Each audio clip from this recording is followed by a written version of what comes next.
The clear tube above my chair turned from blue to red while 3 alien doctors forgot how to breathe.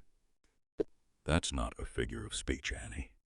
Their throats opened and closed like little purse clasps, and none of them touched the controls. I'm leaving this message because your mother will want facts, and you'll want the part nobody writes down. I'm alive as I record it. Mostly. My left hand feels like it belongs to a man who borrowed it from a freezer, and there's a blanket over my knees that smells faintly of oranges and metal. The lead doctor is called Cialo Reen. Tall fellow, silver skin, gentle hands for someone who cut all my blood out. Don't make that face, I said. I wanted facts. They found me after the shuttle breach near Kestrel Dock. I was the oldest survivor, which annoyed them.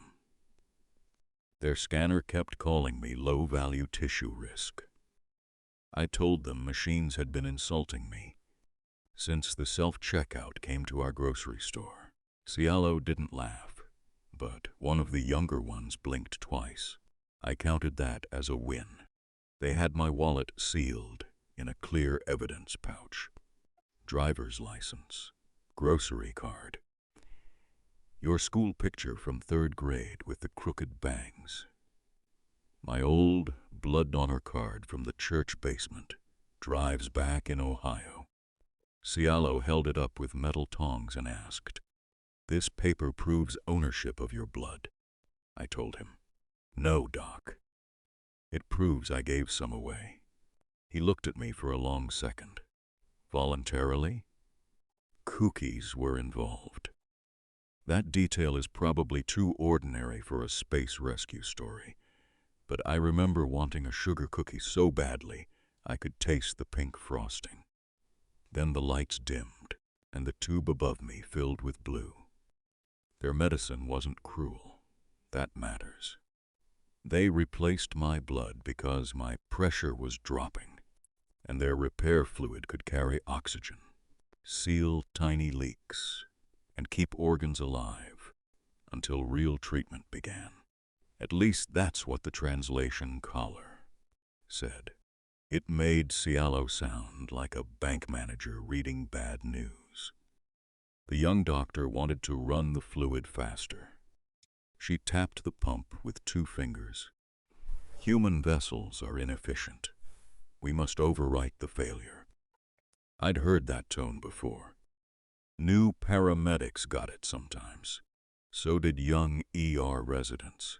The panic that dresses itself up as confidence.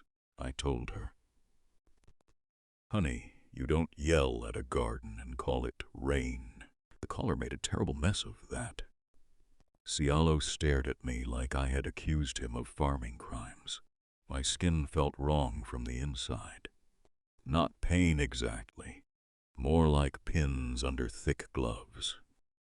The blanket scratched my wrist. The chair hummed through my back. I put 2 fingers on my own pulse, because old habits are hard to kill.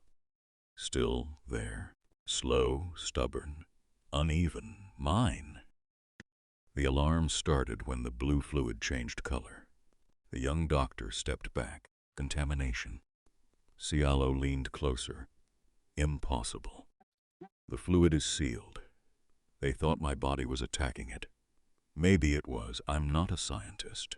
I ran ambulance nights, delivered oxygen tanks, carried people out of bathrooms, kitchens, cornfields, and once a bowling alley during league finals. Bodies don't always read the manual. The red spread through the tube in little clouds, like food coloring in a glass. The young doctor snapped, "If we stop, your repair rate collapses." "No," I told her. "You're not repairing me. You're interrupting me." Maybe that sounds brave. It wasn't. I was scared enough to feel the sweat cooling under my shirt. I only knew the rhythm was wrong. Too fast. Too much. No pause for the body to answer. Cialo looked at my fingers on my wrist. Then he did the strangest thing. He placed 2 of his long fingers beside mine. "Count," I said. His hand was cool and dry, not unpleasant, like touching a clean window. He watched the monitor. "No," I told him, "not that me." So he counted my pulse the old way. 1 beat. Wait. Another. A skipped little stumble. Then 2 closer together. The room changed after that. Machines still chirped, but the doctors stopped chasing every sound. Cialo lowered the pump by small turns. The young doctor objected twice. He ignored her twice. "Again," he said. So we counted. I don't know why I remember the blanket more than the fear. It had a loose thread near the edge. I kept rubbing it between my thumb and forefinger like your grandmother used to rub pie dough to test the butter. After a while, Cialo said, "Your marrow is producing cells." "Good," I said. "Old factory still opens in the morning." The caller translated factory as Anstral Machine House. Close enough. They brought in other doctors, quiet ones, older ones. Nobody laughed at the paper donor card after that. Cialo asked how many times I had given blood. I couldn't remember exactly. Church basements, high school gyms, firehouse parking lots, your grandma squeezing my hand because she hated needles but went anyway.